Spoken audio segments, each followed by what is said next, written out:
Hello बेटा। हाय बच्चों, कल हम आपको एनालिसिस ऑफ फाइनेंशियल स्टेटमेंट पढ़ा रहे थे, वित्तीय विवरणों का विश्लेषण। जिसे वित्तीय विवरण का विश्लेषण कैसे करते हैं, उसका उद्देश्य क्या है, एक किस संस्थाओं द्वारा किया जाता है, ये सारी बातें हम बताए थे।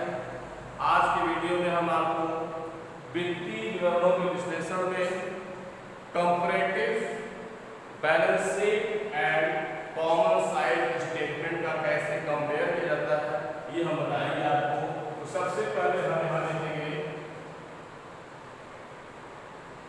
Comparative balance sheet. Comparative balance sheet में अंतर्गत हमें 2 साल के फिगर दिए होते हैं और दोनों साल के फिगर को आपस में हम टैली कराते हैं। 2 साल का फिगर हमारे पास दिया रहेगा। जैसे आप जानते हैं कि बैलेंस शीट के अंदर हम 2 पार्ट बनाते हैं। सबसे पहले ऊपर होता है हमारा ये first part, equity and liabilities. Equity and liabilities के अंदर जो पहला होता है वह शेयर होल्डर्स फंड होता है, स्वामित्व कोष, शेयर होल्डर्स फंड्स, स्वामित्व कोष। इसके अंतर्गत पहला हम निकालते हैं share capital. First is share capital, second reserve and surplus, दूसरा money pending allotment, third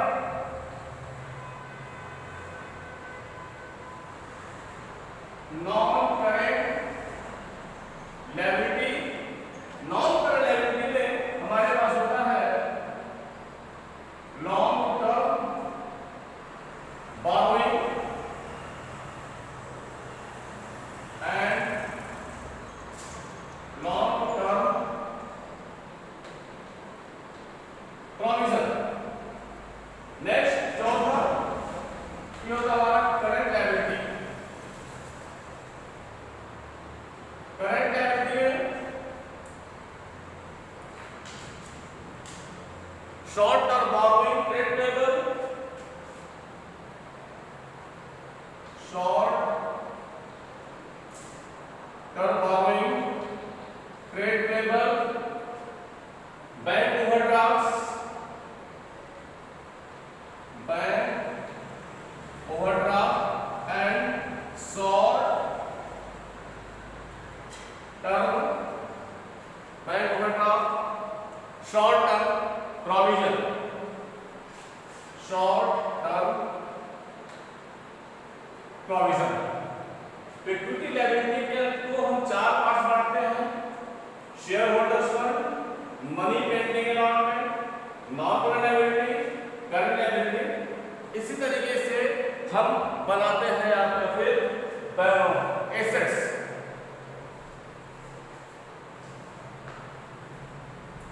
secondly जो बैलेंस शीट का फॉर्मेट होता है वो होता है एसेट्स। एसेट्स इसमें सबसे पहले आता है non current assets. Non current assets, non current assets में सबसे पहले fixed assets. Non current asset, fixed asset. Fixed assets में first intangible assets. Intangible अदृश्य संपत्तियां यूज करते हैं हम। वह संपत्ति जो अदृश्य होती है, जिसको हम देख सकते हैं, न छू सकते हैं, सिर्फ महसूस कर सकते हैं। जिसमें सबसे पहला आता है goodwill, patent, trademark, software, copyright, so and so और सारी चीजें हैं। सेकेंडली इसमें टेंजेबल दृश्य संपत्तियां, जिसको हम देख सकते हैं, छू सकते हैं, महसूस कर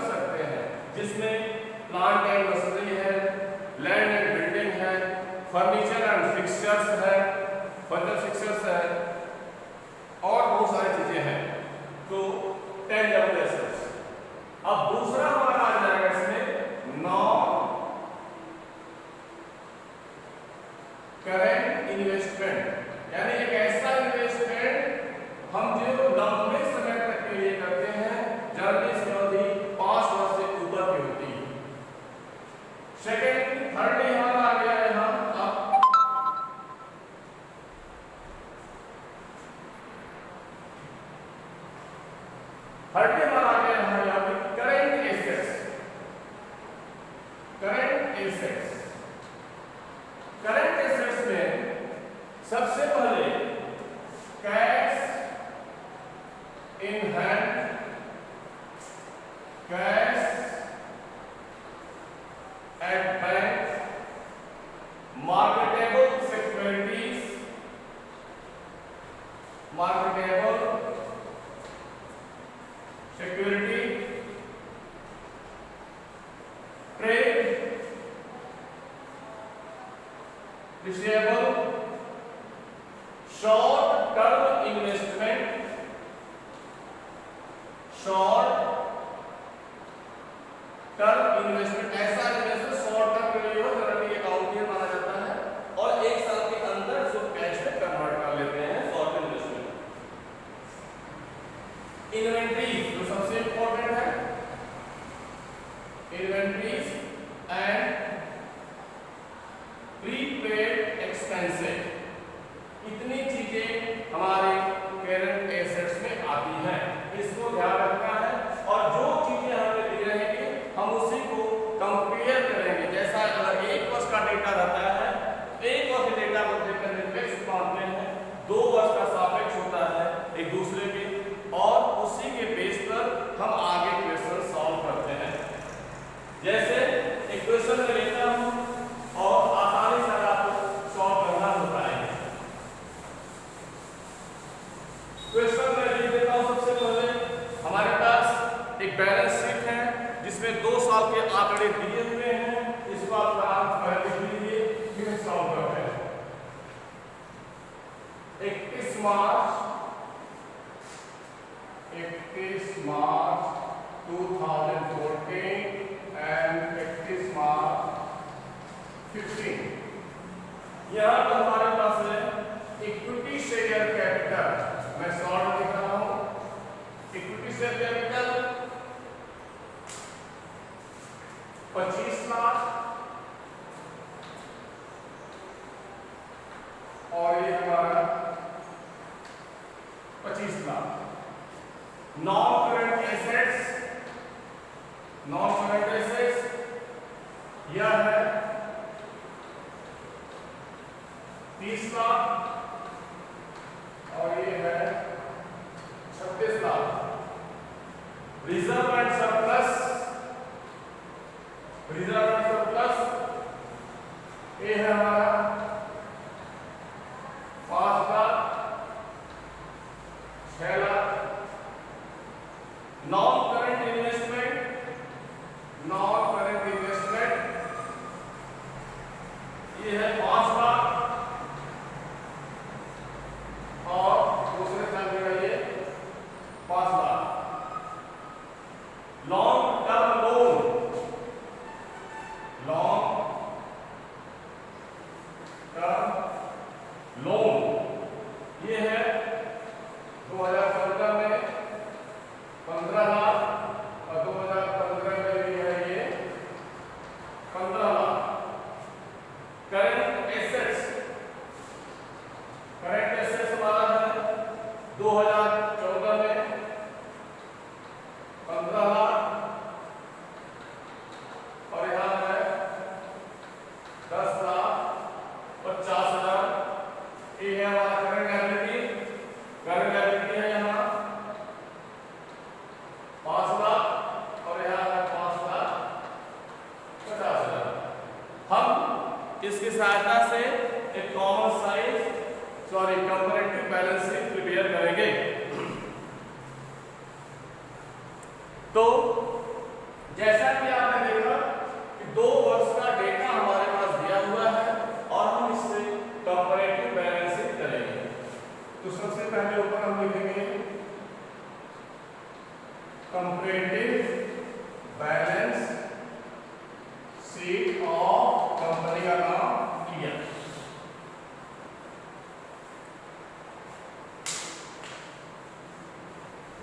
सबसे पहले पार्टिकुलर और अमाउंट के 4 कॉलम बढ़ा लेंगे, 2 कॉलम आपका दिया हुआ है, 2 कॉलम और बढ़ा लेंगे। Here particular amount of previous year 2014, amount of current year 15, या एब्सोल्यूट चेंजेस, एब्सोल्यूट चेंजेस, और यहाँ परसेंटेज ऑफ चेंजेस। सर बेटा ऊपर हम लिखेंगे अब इक्विटी एंड लायबिलिटीज, यहाँ लिखेंगे अब हम शेयर कैपिटल, जैसा आप जानते हैं। तो शेयर कैपिटल में अमाउंट देखिए, प्रीवियस 2014 में 25 लाख और 2015 में 25 लाख है। तो यहाँ 25 lakh, 25 lakh.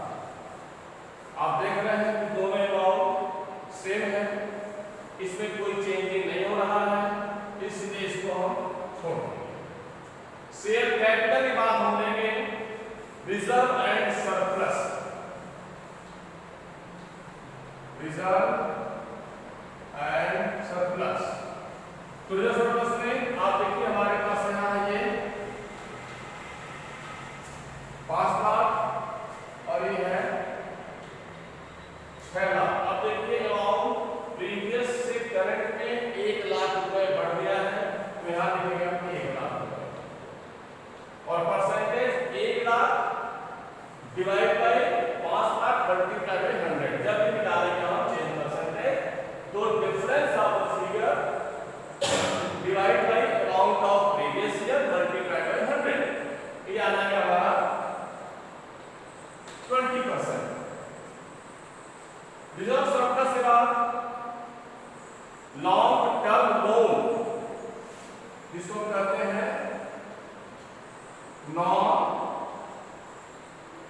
Current liabilities.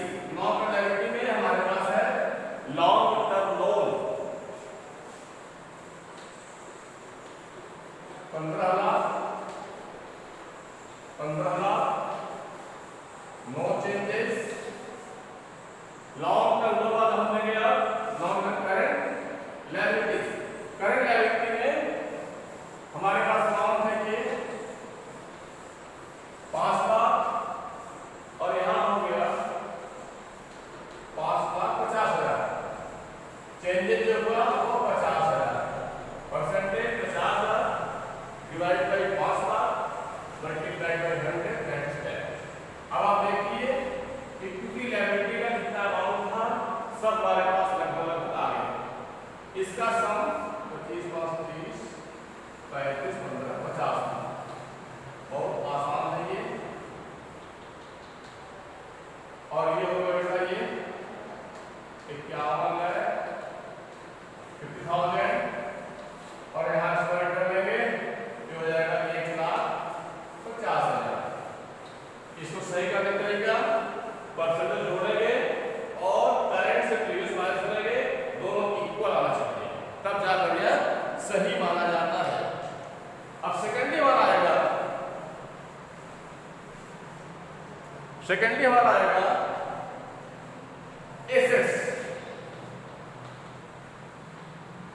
Assets में सबसे पहले non current assets. Non current assets सीधे लिया हुआ है 30 लाख और 36 लाख। नॉन करंट एसेट्स में हमारा ये 30 लाख और ये 36 लाख। चेंज हुआ हमारा 6 lakh, percentage 20। Non current sir, non current investment, non current investment 5 lakh,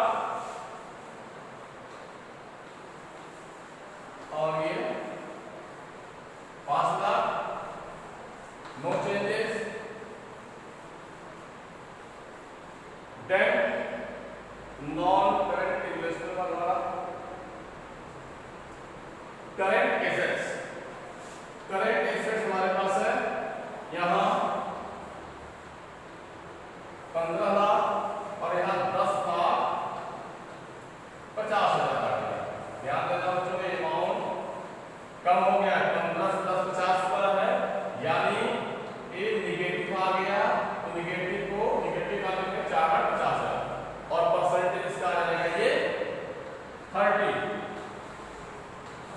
अब जितना